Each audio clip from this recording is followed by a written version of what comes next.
So you're staring at that forgotten homework again on the kitchen table, and you see the teacher emails piling up, the meltdowns over just really simple tasks. Oh, it is so hard to watch. It really is. You watch your bright, creative kid struggle with things that seem, effortless for others, and it is incredibly exhausting. Right, it completely drains you. Exactly. But what if your child, what if they aren't choosing to be difficult? Today we're pulling from the book, Rewiring the ADHD Brain, a new path for parents to really just look past that daily frustration. Hmm. We're going to take a deep dive into a genuinely hopeful, gentle approach to understanding your child's unique mind. It's a profound shift, really, in how we view the struggle. We have to kind of gently move away from this idea of blame or behavioral flaws and look directly at the underlying biology. Right, because the author makes this really compelling point right away. Telling a child with ADHD to, just focus is, well, it's like telling someone with poor eyesight to just see better. Yes, the intention is good, but it completely misses the fundamental problem. Because it's a hardware issue. Exactly. The problem is physical. When we actually map the electrical activity of these young minds, a really distinct pattern emerges. There is typically an overabundance of slow wave activity. Okay, wait. Slow wave activity. Yeah, specifically theta waves, they're great for daydreaming, but they're terrible for attention, and they're sitting right there in the frontal lobes. Oh, I see. And at the same time, there is a deficit in the faster beta waves, and those are the ones required for, organized executive thinking. So just to make sure I'm wrapping my head around this, the brain's electrical rhythms are physically making it harder for them to follow. Precisely. It's a hardware issue. Okay.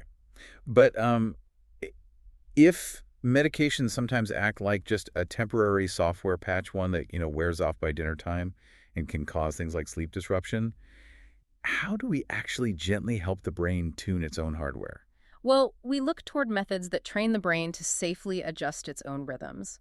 One approach highlighted in the text is low-energy neurofeedback. Neurofeedback. Right. It starts with mapping those theta and beta waves to see the child's specific unique patterns. Then, through really brief, gentle sessions, maybe 15 to 20 minutes, it helps shift those electrical outputs. I mean, I have to ask, though, if this is a physical electrical issue, how does sitting in a chair for 20 minutes change the brain's hardware? It sounds a bit like magic, doesn't it? It really does. Like, what is actually happening in that room? Well, it's not magic, it's just learning at a subconscious level. Small sensors are placed on the scalp simply to listen to the brain waves. Just to listen. Yeah. Nothing is going in. Exactly, nothing goes in. The child might just be sitting there watching a movie. And when their brain produces those fast, focused beta waves, the movie plays smoothly. Oh, wow. But if their focus drifts and the slow theta waves take over, the screen might dim a little, or the audio drops. I get it. And the brain wants the reward of watching the movie. Right, so it subconsciously learns to flex that focus muscle to keep the screen bright. Okay, so it's less like trying to, force a broken engine to run faster and much more like gentle physical therapy for the brain. That's a beautiful way to put it. You're building up weak focus pathways through targeted, repetitive exercise. And over time, those new pathways become the brain's default state. That is so reassuring. And it doesn't require intense conscious effort from the child. Not at all. They're just sitting comfortably. The system is merely reflecting their own brain activity back to them so they can self-correct. Which explains why the experience is so non-invasive. And the results parents share in the book. They're striking. They really are. One parent literally said, "I got my kid back."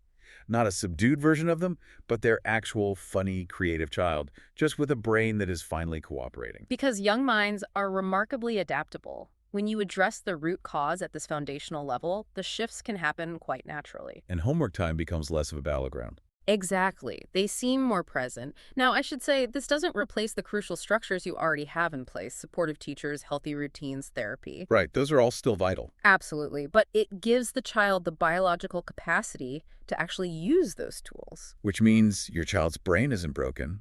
The wiring is just a little out of tune. And, you know your child better than anyone. So trust your instincts when you feel like traditional methods aren't quite reaching them. There really are safe cooperative paths forward. Like when you finally give someone with poor eyesight the right pair of glasses, the struggle just fades. The world simply becomes clear. It's a very reassuring place to arrive at. It really is. And it leaves us with something quiet to consider. If our brains are this remarkably capable of finding their way back to a healthy rhythm with just a little gentle guidance, what other invisible struggles in our lives might just be a matter of getting our internal rhythms back in tune.